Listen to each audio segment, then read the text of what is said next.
बिस्मिल्लाहिर्रहमानिर्रहीम। प्यारे बच्चों, स्कूल नेटवर्क के यूट्यूब चैनल में मैं आपको खुशामदीद कहती हूँ। प्यारे बच्चों, आज हमने बाब दोयम सबक नंबर 4 की पढ़ाई करनी है और आपका उन्वान क्या है? मशीनों के पेचोताब। और हमने आज इसके पहले हिस्से की पढ़ाई करनी है। आपको पता है जो मशीनें होती हैं, सब लोग आपस में बातें करते हैं, हम लोग करते हैं, जो परिंदे होते हैं वो भी बातें करते हैं, जो मशीनें होती हैं वो भी आपस में बातें करती हैं। ठीक है, तो हमने उनकी आज बातें सुननी है। और इसके मकासद क्या है? इसके मकासद ये हैं कि जब आप लोग सबक को ख़त्म कर लोगे तो आप लोग इस काबिल हो जाओगे कि सबक का मफहूम जान सकोगे, नए और मुश्किल अल्फाज के मायने भी जान सकोगे। ओ, ये क्या है? ये देखें, ये आपने कभी देखी है? ये वाली जो मशीनें होती हैं कभी आपने देखी है? इसको क्या बोलते हैं? ये वाली जो पहले वाली मशीन है, इसके अंदर तो हम लोग ये जो हमारा मसाला होता है इसके अंदर उसको कूटते हैं और इसमें हम लोग जो कश करते हैं। ठीक है, और क्या है हमारे सबक का क्या नाम है? मशीनों के पेचोताब। जी, तो हम इसकी पढ़ाई करते हैं, मशीनों के पेचोताब। उफ अल्लाह, अरे मुझे थका तो ना दो। तौबा, कितने खुरदरे हाथ हैं, जरा भी तो ख्याल नहीं मेरा। ये देखो, जो मशीनें हैं वो आपस में बातें कर रही हैं। ठीक है, उनकी जो काम वाली है, किसी के घर में ये मशीन है, उनके घर की काम वाली जो है वो जो मशीन है उनको साइड पे कर रही है। ठीक है, तो वो आपस में बातें कर रहे हैं कि ऐसे तो ना करो मेरे साथ। अरे भाई, क्या तुमको दोबारा जरूरत नहीं पड़ेगी मेरी? मुझे अंधेरे में क्यों धकेल दिया है? तुम्हें मालूम है कि मुझे अंधेरा बिल्कुल पसंद नहीं। बाहर रोशन जगह पे रहने से ताज़ा दम रहती हूँ, यहाँ तो मेरा दम घुट जाएगा। खुदाया, क्या करूँ? लगता है बड़ी बी तो बहरी हो गई है। बड़ी बी जो होती है वो जो हमारे घर में काम करने वाली होती है, आंटी जो होती है ना बड़ी, उनको बोलते हैं बड़ी बी। ठीक है, बहरी होती है मतलब जिनको सुनता नहीं है, वो कहती है कि लगता है इनको तो सुनता ही नहीं है। पहले तो मुझे बड़ा संभाल संभाल के रखती थी, अब तो मेरी बिल्कुल भी केयर नहीं कर रही और मुझे एक अंधेरा जिनका स्टोर रूम है उसके अंदर मुझे रख रही है।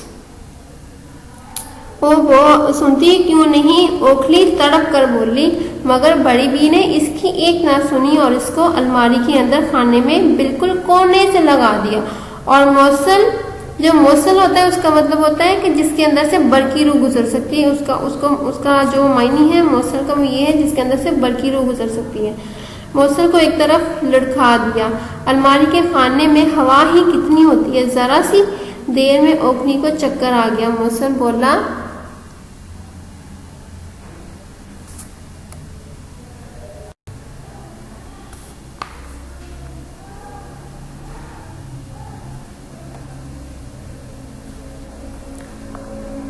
कैसी बात करते हो? अब हमारा काम ही भी बुरा हो गया। भूल गए क्या? एक दिन बेगम साहिबा ने मुझ पर टीकोसी रख दी। टीकोसी होता है जो ट्रे के ऊपर देते ना कवर, वो रख दिया। और यही बड़ी भी मुझे ढूंढते ढूंढते कितना हलकान हो रही थी, थक रही थी, बार बार बुड़बुड़ाती मुझे ढूंढती फिर रही थी। अरे नगोड़ी ओखली किधर गई? नगोड़ी ओखली मतलब उसको बुरे वर्ड्स में कहा कि ओखली कहाँ चली गई। ओखली वो होती है जिसके अंदर हम लोग जो लहसुन होता है ना उसको कूटते हैं, उसको बोलते हैं। ठीक है, फिर तुम पर नजर पड़ गई और उन्होंने झट टीकोसी हटाई और मुझे इतनी एहतियात से उठाया जैसे मैं कांच की हूँ। टूट गई तो रेता रेता हो जाऊंगी। रेता मतलब बिखर जाऊंगी। ठीक है, मेरे बगैर तो इनकी हांडी नहीं चढ़ती थी, याद नहीं तुम्हें?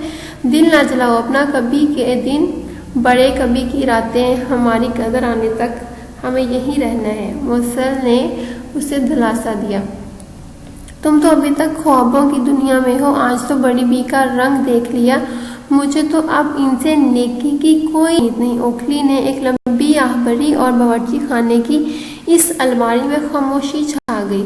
अभी घंटा ही गुजरा होगा कि बावर्ची खाने में खड़बड़ होने लगी। बेगम साहिबा दरवाजा खोलकर अंदर आई और के पीछे पीछे बढ़ी गई।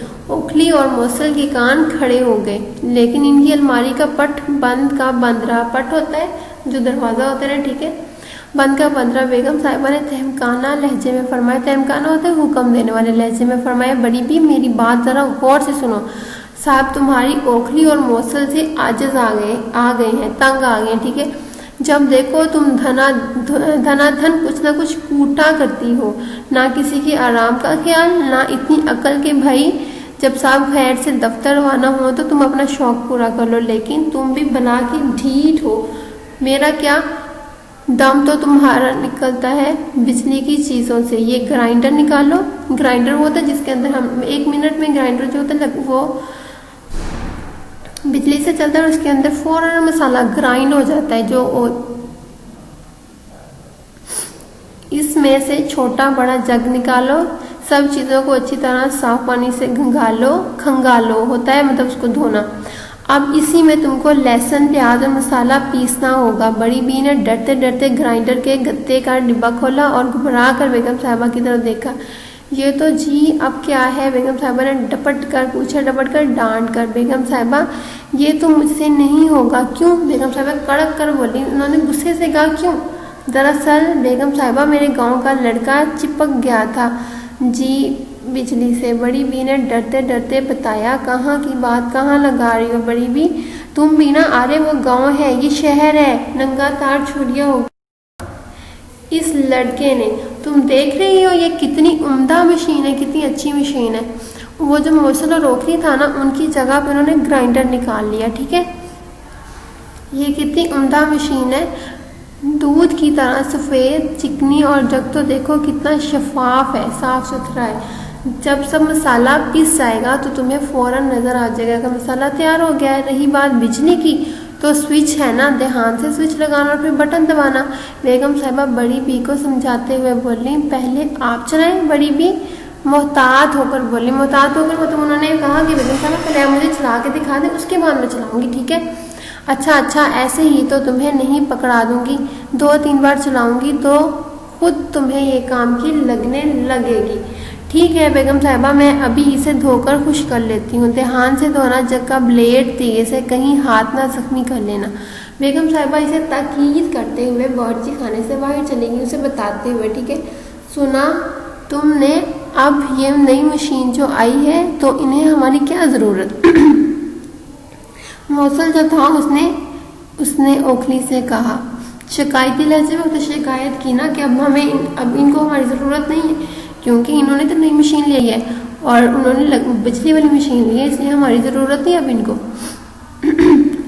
अब समझ में आया। लेकिन तुमने सुना नहीं बड़ी बी को इस नई मशीन से डर भी लग रहा है। ओखली बोली, वो तो सदा की डरपोक है, याद नहीं? ज़रा कोई इनसे ऊंचा बोला और इन्होंने धाएं रोना पीटना डाल दिया। धाएं मतलब जोर जोर से रोना शुरू कर दिया। बड़ा ही कमज़ोर दिल है इनका, मौसल ने जल कर कहा। हाँ कहते तो तुम ठीक हो, मगर इस बात का क्या मतलब है कि ब्लेड तेज है, जख्मी कर देगा? ओखली ने पूछा। अल्लाह जाने, मौसल चिढ़कर बोला। क्योंकि उनको नहीं पता था, उन्होंने मशीन देखी नहीं थी, क्योंकि उनको तो उन्होंने अलमारी के अंदर रखा हुआ था और उसका दरवाज़ा बंद किया हुआ था, इसलिए उनको कुछ नहीं नज़र आ रहा था, बस उनकी आवाज़ें सुन रही थी। ठीक है, 9-2 लेते कहेंगे नई चीज़ के इतने धड़के हैं, लेकिन तारीफ़ों के पुल तो देखो कैसे बांध रही थी बेगम साहिबा। मैं तो अब बेजार हो गई हूँ, तंग आ गई हूँ इनसे। अब मज़ीद एक लफ्ज़ ना कहना, दिल जलकर कबाब हो गया है मेरा। ओखली ने चिढ़कर जवाब दिया। अच्छा बहन, तुम्हारी कसम जो मैंने अब तुम्हारे दिल दुखाने वाली बात की। मौसल ने बात खत्म करके करवट ले ली और ओखली ने भी बेजारी से आंखें मूंदनी बंद कर ली। और कर भी क्या कर सकती थी बेचारी। घंटा भर भी चैन का ना गुजरा था कि गोया बावर्ची खाने में भूचाल आ गया। ओखली और मौसल हड़बड़ाकर उठ गए। बेगम साहिबा की खुशी से खनकती आवाज़ इनके कानों में पड़ी। लो बड़ी भी चटपट मसाला तैयार। देखा कितना बारीक मसाला पिसता है ये ग्राइंडर। बड़ी भी बेगम साहिबा, मैं तो हैरान हो गई हूँ जी, आपको बिजली भी नहीं चिपकी? बेगम साहिबा ने हंसकर कहा। पगली, बिजली का काम एहतियात से करते हैं, गीले हाथों से प्लग नहीं लगाते। तो ये तो था हमारा आज का काम। आप लोगों ने इसको ध्यान से पढ़ना है और अगर आपको समझ नहीं आएगी तो मैं आपको दोबारा से बताऊंगी और आपको अगली वाली जो वीडियो उसमें और भी ज़्यादा चीज़ें बताऊंगी और एक्सप्लेन करूँगी। ठीक है, गुड बाय, अल्लाह हाफिज़, शुक्रिया, अपना ख्याल रखिएगा बहुत सारा।